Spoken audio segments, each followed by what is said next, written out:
সত্যিকার অর্থে বাংলাদেশের যারা সরকারি কর্মচারী খুবই কম বেতন পান, খুবই কম।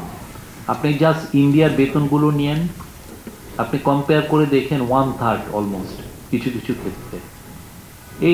এইটা তো অমানবিক একটা বেতন দেওয়া হয়, তাদেরকে মহার্ঘ ভাতা দেওয়া হচ্ছে এবং এটা আমার মনে হয় খুবই যুক্তিযুক্ত।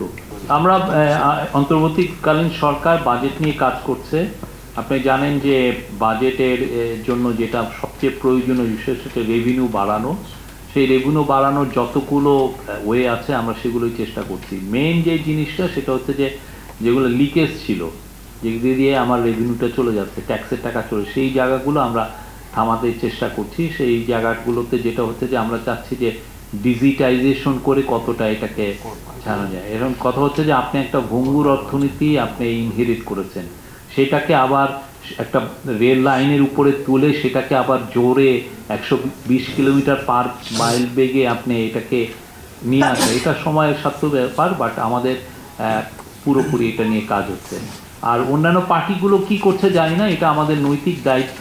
সেটা হচ্ছে বাংলাদেশের রেভিনিউ সিস্টেমকে যে ঠিক করা, একটা ভালো একটা বাজেট বাংলাদেশের মানুষকে উপহার দেয়া, যাতে করে আমাদের ডেভেলপমেন্টে যে কাজগুলো আমরা করছি যেগুলো খুবই ভাইটাল সেগুলো যেন করতে পারি।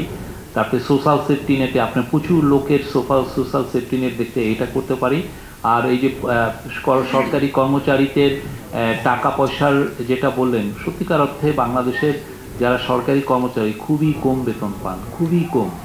আপনি জাস্ট ইন্ডিয়ার বেতনগুলো নিয়েন, আপনি কম্পেয়ার করে দেখেন 1/3 অলমোস্ট কিছু কিছু ক্ষেত্রে।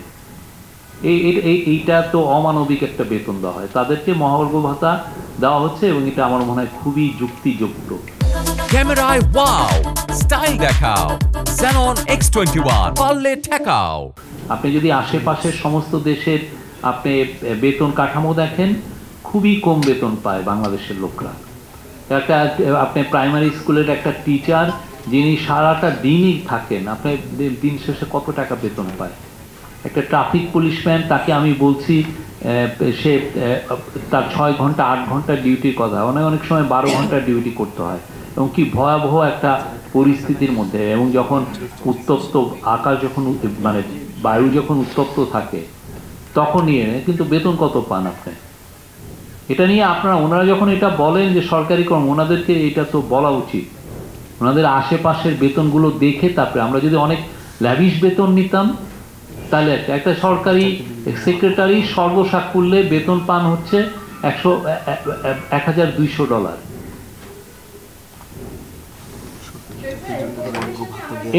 সেই জন্য এটা একটা বাট আমাদের অবশ্যই রেভিনিউ বাড়াতে হবে।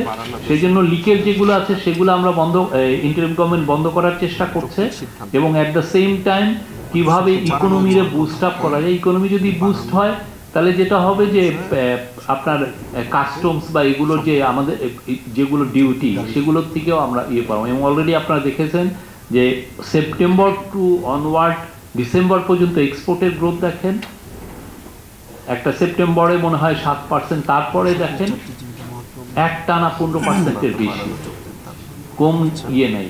এবং আমরা ডাটা ম্যানিপুলেট করছি না, ডাটা একদম অ্যাকুরেট ডেটা দিচ্ছি। এবং ইকোনমি যদি আর একটু বেটার জায়গা যায়, আপনি নিশ্চিত থাকেন বাংলাদেশটা ঘুরে দাঁড়াবে।